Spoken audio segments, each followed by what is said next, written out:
Alex sat at his desk, staring at his phone again. He wasn't scrolling yet, but the phone's presence alone felt like a whisper. Just check for a second. He sighed. He had improved so much these past weeks, but bad habits always found a way back. Later that day, his mentor visited and noticed the phone on his desk.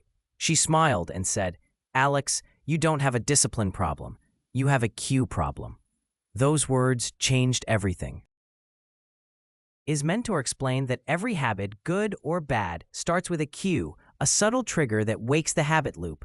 To destroy a bad habit, Alex didn't need to fight the routine. He needed to remove the cue.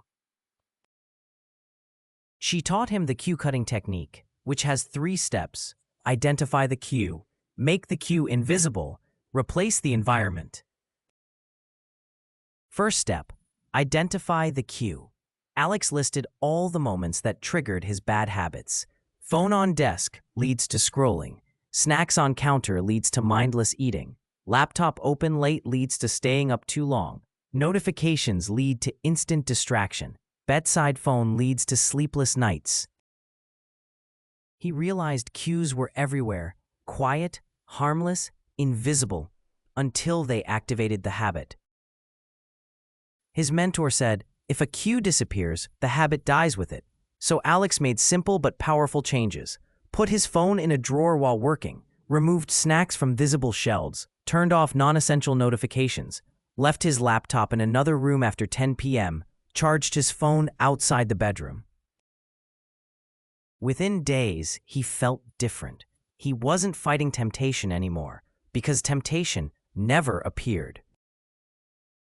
You can't rely on willpower, his mentor warned. You must rely on design. So Alex redesigned his spaces. A book on the table instead of a phone, a water bottle where snacks used to be, a journal on his nightstand, background music instead of silence, a dedicated workspace away from distractions. The more he shaped his environment, the easier the good habits became, and the harder the bad ones were to activate. After 1 week, Alex noticed something shocking. He wasn't battling urges anymore. He wasn't forcing himself to be strong. The bad habits felt gone, not because he had defeated them, but because he had never encountered their cues. His life had become lighter, quieter, cleaner, as if the noise of temptation had been turned off. Alex finally understood. You don't rise to the level of your willpower. You fall to the level of your environment. And when you remove the cues, bad habits don't need to be broken. They simply never happen.